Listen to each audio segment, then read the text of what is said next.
वाराणसी में यूजीसी के नए बिल के विरोध में बेमियादी धरना जिला मुख्यालय पर कल से लगातार जारी है। तस्वीरों में आप देख सकते हैं ये लोग कल से लगातार यहाँ पर कंबल लेकर के बैठे हुए हैं। भाई साहब, लगभग 24 घंटे हो गए यहाँ पर आप लोग बैठे हुए हैं और अब आगे क्या इरादा है? देखिए, 24 घंटे हो गए और हमारा शासन और प्रशासन दोनों तानाशाह हो चुका है। अब हमारे फाइटर लड़ रहे हैं। मैं सरकार से, शासन से, प्रशासन से यही कहूँगा कि फाइटर लाइटर में न बदलें। लाइटर में बदलने से पहले हमारी अगर मांग पूरी हो जाती है तो ये समाज के लिए, देश के लिए, सबके लिए बहुत अच्छा होगा। और हम लोग चाहते हैं कि ये आंदोलन जो चल रहा है ये गांधीवादी तरीके से शांतिप्रिय तरीके से चले और इसे एक निराकरण निकले, क्योंकि यूजीसी कानून जो बनाया गया है ये समाज को बांटने वाला कानून है और समाज को बांटने वाला कानून हम सभी लोगों को कतई मंजूर नहीं है। हम लोगों ने तमाम बलिदान दिए हैं। SC/ST एक्ट जिसमें 95% आज के डेट में झूठे मुकदमे हैं, झूठे लोग फंसाए गए हैं और ऐसे चीज़ों, ऐसी बातों को हम लोग आज तक झेलते हुए चले आ रहे हैं, लेकिन उब तक नहीं किए। अभी -40 डिग्री आप सुने होंगे, -40 डिग्री को भी सहन किए हम और -40 डिग्री सहन करने के बाद भी आज समाज में अब ऐसा कानून बना दिया गया। कितनी परीक्षा लेंगे आप हमारी, कितना हमको सताएंगे, कितना दबाएंगे? एक सीमा है ना, दबने के बाद जब आदमी उछलेगा तो फिर बहुत ऊंचाई तक जाएगा। शिक्षा मंत्री तो कहते हैं किसी के साथ अन्याय नहीं होगा। अन्याय तो कर दिए हैं। अब भारत पूरा बोल रहा है, भारत पूरा डोल रहा है और शिक्षा मंत्री को अभी समझ में नहीं आ रहा है। शिक्षा मंत्री देश को बांटना चाह रहे हैं। आज वो जो कानून बनाए हैं वो सीधे सीधे शरिया का कानून बनाए हैं। वो किसी न किसी मुल्ला से, मौलवी से, कहीं न कहीं से मोटिवेटेड हैं और मोटिवेट होकर के वो कार्य किए हैं। ये जांच होगा, भविष्य में आप सुनेंगे तमाम जैसे नेताओं का भ्रष्टाचार उजागर होता है वैसे ये आप इनका भी भ्रष्टाचार उजागर होगा। यूजीसी कानून जो है ये शरिया का कानून है। तो बड़ा आरोप आप लगा रहे हैं। ये बताइए, ये धरना कब तक आप लोग जारी रहेगा? ये आज अगर अभी घोषणा कर दें कि यूजीसी बिल वापस ले लिया गया, अभी तुरंत समाप्त हो जाएगा हर हर महादेव बोल करके। लेकिन जब तक वापस नहीं होगा या जब तक हमारे हिसाब से उसमें संशोधन नहीं होगा तब तक हम लोग बैठे रहेंगे। तब तक ये आप लोग बैठे रहेंगे यहाँ? जी जी। भाई साहब, ये बताइए, आप किस विधानसभा से आते हैं? पिंडरा। अभी पिंडरा के जनप्रतिनिधि बता रहे हैं कि उन्होंने बिल तो पढ़ा ही नहीं, ड्राफ्ट पढ़ा ही नहीं, उन्हें कुछ पता ही नहीं। ये तो पूरी तरह से अधिकारियों की तरह दिया गया बयान है। ये कहीं से प्रतिनिधि का दिया गया बयान प्रतीत नहीं होता और यही तो पीड़ा है कि आज हमारे प्रतिनिधि हमारे दर्द से इतना कट चुके हैं कि जिस बिल पर हम आक्रोशित हैं, जिस बिल पर हम उद्वेलित हैं, जिस बिल से हम इतने पीड़ित हैं, जिस बिल से हम इतना संकट महसूस कर रहे हैं, उस बिल को उन्होंने अब तक पढ़ा ही नहीं।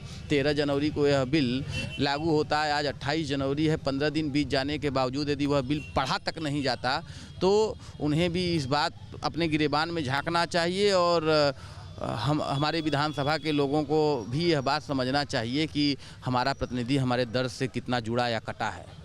ठंड का मौसम है, आप लोग कंबल लेकर बैठे हुए हैं यहाँ पर। अब सर बैठना तो पड़ेगा, बैठना तब तक पड़ेगा जब तक ये कानून वापस नहीं हो जाता है। आप समझिएगा, अगर मैं राजनेताओं के तरह बात करूं तो फिर अगर हम लोग अपनी पुरानी चीज़ों पर बात करें तो चलिए आज मैं एक लाइन कुछ बोलता हूं कि चलो एक काम करते हैं, तुम अपने स्कूल, कॉलेज, यूनिवर्सिटी अलग कर लो, अपने अध्यापक, अपने डीन, अपने प्रॉक्टर अलग कर लो, हम अपने स्कूल, कॉलेज, अपने यूनिवर्सिटी अलग कर लें, हमारे टीचर, हमारे अध्यापक अलग हो जाएं, तुम अपने मेडिकल कॉलेज अलग कर लो, तुम अपने हॉस्पिटल अलग कर लो, अपने लोगों को लेके अपना इलाज करवा, अपना सब कुछ करो, हम अपना करवा के अपना सब अलग कर लें। तो आप बताइए कि फिर बाद में हम वही कहें कि फिर दे दो हमारे वही 525 रियासतें। क्या ये संभव है? जिसको हमने इस भारत के राष्ट्र निर्माण के लिए दे दिया, आज सब लोगों ने जो उस निर्माण को सींचा हुआ है। लेकिन मैं जानता हूं कि आज के समय में अगर मैं इस बात को बतियाऊंगा या इस बात को मैं कहूंगा तो कितना बड़ा अन्यायपूर्ण बात होगी। लेकिन हम आम जनता हम समाज है, हमारा समाज ये सोचता है कि अगर हम जैसा बोलेंगे या इसके लिए आंदोलन करेंगे तो ये पूर्ण रूप से गलत है, क्योंकि कहीं से विविधता में एकता को प्रकट नहीं करता। लेकिन आज के ऐसे राजनेता जो चाय बेचते बेचते सत्ता के उस गद्दी तक पहुंच गए, जो भारत के यशस्वी प्रधानमंत्री कहलाते हैं, शायद उन्हें ये समझ में नहीं आता कि नहीं, ये जो कानून बनाया गया ये समाज में समता समरसता को नहीं, समाज में भिन्नता को पैदा करने वाला कानून है। तो मैं और हमारे सभी जितने भी बड़े और छोटे भाई हैं, ये केसरिया भारत बैनर के तले जितने भी लोग यहाँ पर आज बैठे हुए हैं, मैं सबसे ये आह्वान करता हूँ कि ये धरना तब तक चलेगा जब तक ये यूजीसी एक्ट कानून में या तो संशोधन न्यायपूर्ण नहीं हो जाता या फिर ये वापस नहीं हो जाता। क्या लगता है आपको, अभी तक सत्ता में जो जनप्रतिनिधि हैं वो इस बारे में कुछ बोलने से बच रहे हैं? अभी तक तो सब कोई बोल नहीं रहा है, क्योंकि इस काला कानून को तत्काल हटाना चाहिए। क्योंकि हम अपने बच्चों को क्या बोलेंगे? स्कूल में जाएंगे बच्चे, पढ़ेंगे, उसके बाद एक दूसरे से लड़ाई करेंगे, और जब एग्ज़ाम में फेल हुए और कोई हमारा बच्चा अगर टैलेंटेड निकला तो उसके ऊपर आरोप लगाया जाएगा, तो बच्चा कहाँ जाएगा? या तो डिप्रेशन का शिकार होगा या सुसाइड करेगा। तो हम इसलिए चाहते हैं कि मोदी जी को जिस तरह हम लोग बनारस में आरती उतारते हैं आने के बाद, उस तरह से वो हमारे लिए इस कानून को हटाए, हमारी जनता को सुरक्षा दे। बटोगे तो कटोगे का जो नारा है वो कम से कम ये दिख रहा है हमको सामने। क्या लगता है, कुछ महिलाओं से बात कर लेते हैं, महिलाएं भी यहाँ पर बैठी हुई हैं। मैडम, क्या लगता है ये जो बिल है इसको लेकर के अभी फ़िलहाल तो कोई ख़ास बात हो नहीं रही है कि इस बिल को वापस लिया जाए, आप लोग कब तक यहाँ पर डटी रहेंगे? जब तक कि हमारी मांग को पूरा नहीं किया जाएगा तब तक हम लोग यहाँ रहेंगे, और मेरा उनसे यही अपील है कि इसको वापस ले लिया जाए या तो इसमें बदलाव करें। क्या लगता है मैडम, इस बिल का जो साइड इफ़ेक्ट है वो किस तरीके से आप देखती हैं? देखिए, इस बिल का साइड इफ़ेक्ट हमारे आने वाले बच्चों के भविष्य पे पड़ेगा। हमारे आने वाले बच्चे पढ़ाई लिखाई छोड़ करके उग्र होंगे इस बिल की वजह से कि उनके भविष्य के साथ खिलवाड़ किया जा रहा है। और ये सरकार यही चाह रही है कि आने वाले युवा पढ़े लिखे ना अनपढ़ गंवार बने रहें। जो कमेटी बनी है इस बिल को लेकर विरोध है कि कमेटी में कोई भी जनरल का व्यक्ति नहीं है। इस जनरल के व्यक्ति को कैसे रखेंगे? जब जनरल के खिलाफ ये बिल बना रहे हैं तो ऑटोमेटिक एक जनरल वालों को तो रखेंगे नहीं ना उसमें। यही तो गलत हो रहा है ना। ये बिल्कुल संशोधन चाहते हैं कि इसमें इस कमेटी में जनरल वाले रखे जाएं और इस बिल में को वापस किया जाए या इसको संशोधन किया जाए। देखिए, यूथ हमारे साथ है, उनसे बात करते हैं। क्या लगता है इस बिल में क्या आपको लगता है गड़बड़ है? इसमें जो ये यूसीजी का कानून लगाए हैं, काला कानून, ये पूरी तरीके से गड़बड़ है। इस कानून में कुल मिला के विभाजन किया जा रहा है सारे जातियों को, चाहे वो ब्राह्मण हो, ठाकुर हो, यादव हो, ओबीसी में आए कोई भी जाति हो, सबको विभाजन किया जा रहा है। जनता का यहाँ कोई कुछ नहीं रह गया। अपने तो सब कांग्रेस के साथ बैठेंगे, समाजवादी के साथ बैठेंगे, सबके साथ बैठेंगे, और जो जनता है, आम जनता है, वो अपने में लड़ेगी। हिंदू राष्ट्र, सनातन, ये सब करके सिर्फ वो लोग एक काम किए हैं कि सारे हिंदुओं को, सारे जातियों को अलग कर दिए हैं। जब से इनका सरकार आया है सब जातियां अलग हो गई हैं। कोई जाति आज एक दूसरे को देखना नहीं चाहता, चाहे वो ब्राह्मण हो, ठाकुर हो। हम लोग यहाँ मिलजुल के बैठे हैं सिर्फ इसीलिए क्योंकि सबको एक करके रखना है, बस। तो देखिए, यहाँ पर लोग इस बात को बता रहे हैं कि जब तक बिल वापस नहीं होगा या बिल में संशोधन नहीं होगा तब तक ये धरना वाराणसी के जिला मुख्यालय पर इस तरीके से चलता रहेगा। सभी का मानना है कि ये बिल कहीं ना कहीं से सबके हित में नहीं है और इस बिल को वो किसी भी कीमत पर स्वीकार नहीं करेंगे। यूजीसी के मामले में छात्रों का विरोध प्रदर्शन लगातार तेज होता जा रहा है। जहां एक तरफ इस मामले से राजनीतिक दलों ने लगभग दूरी बना रखी है, वहीं तमाम संत और साधु जो है इस मामले को के खिलाफ मुखर हो रहे हैं। स्वामी जितेंद्रानंद सरस्वती ने कहा है कि ये कानून बांटने वाला है और इस पर रोक लगाई जानी चाहिए। हमारे साथ कुछ छात्र हैं और कुछ प्रतियोगी छात्र भी हैं उसमें, उनसे बात करेंगे और समझेंगे कि आखिर इस पूरे कानून को किस तरह से देखते हैं। क्या लगता है आपको? मेरा नाम अर्पित राय है। हम एक छात्र हैं।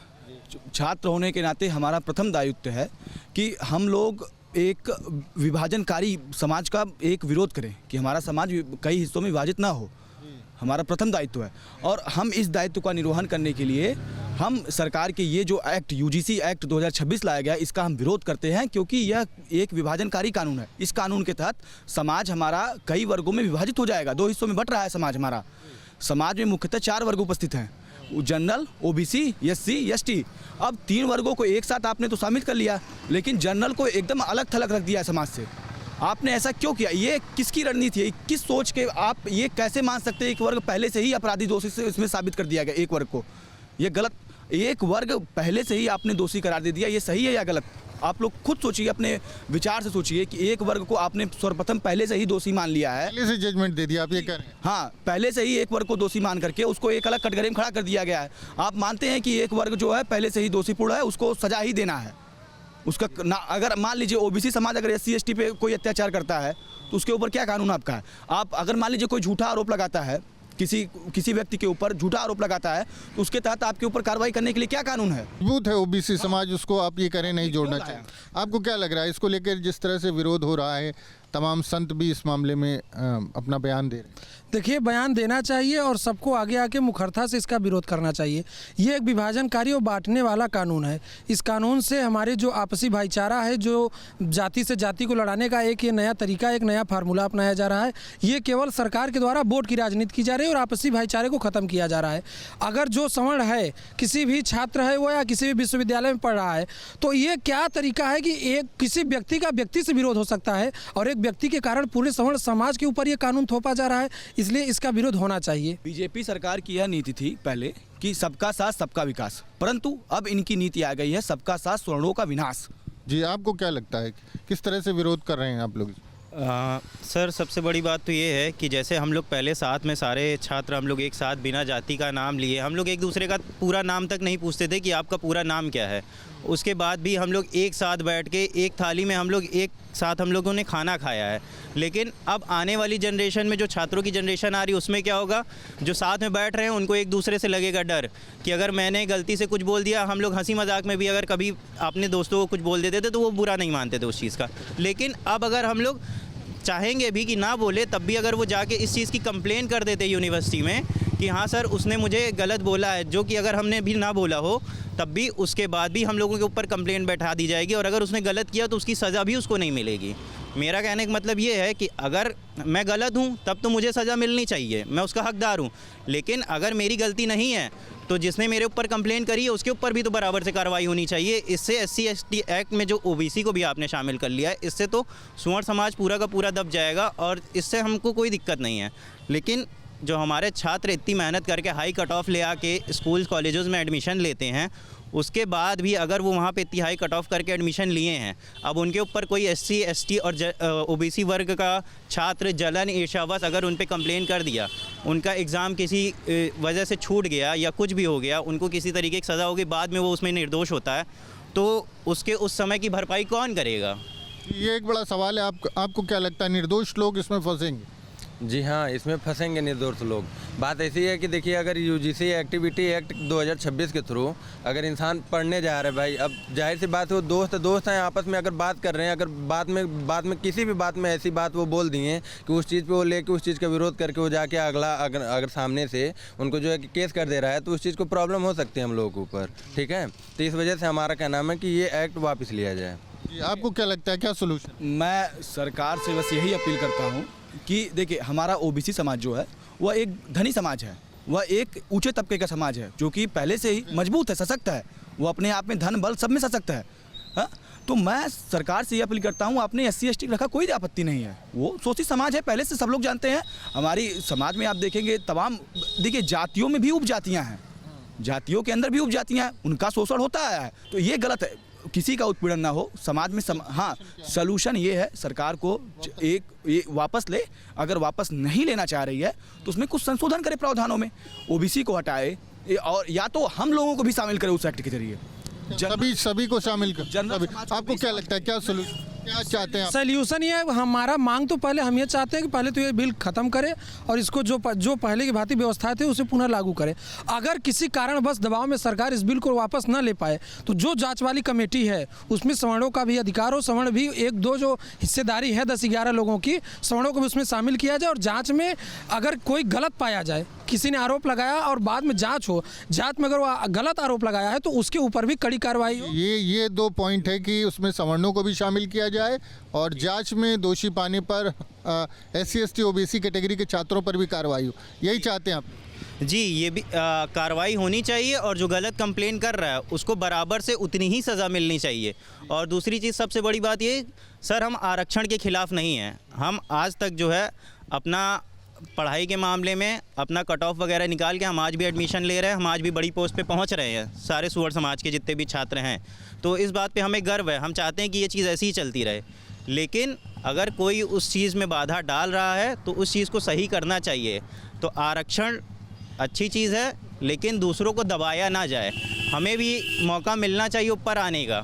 जी, दबाया जाएगा, आपको क्या लग रहा है, क्या सल्यूशन सर इसका यही है कि यूजीसी एक्ट को वापस लिया जाए। अन्यथा फिर जनरल कास्ट में कुछ लोग ऐसे भी हैं कि जो सर कि अगर छोटे केस के चलते हुए बड़े केस को हाथ में लेने के लिए उठ सकते हैं।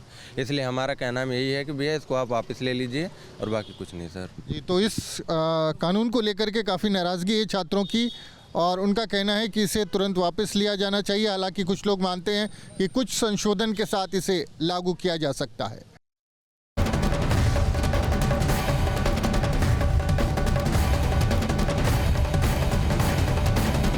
आपके मोबाइल पर तुरंत आएगी ब्रेकिंग न्यूज। स्क्रीन पर सबसे पहले दिखेगी बड़ी खबर। देश दुनिया की हर खबर एक जगह। अब आपके मोबाइल पर तुरंत फटाफट इंस्टॉल कीजिए न्यूज़ नेशन ऐप और रखिए खुद को अपडेट।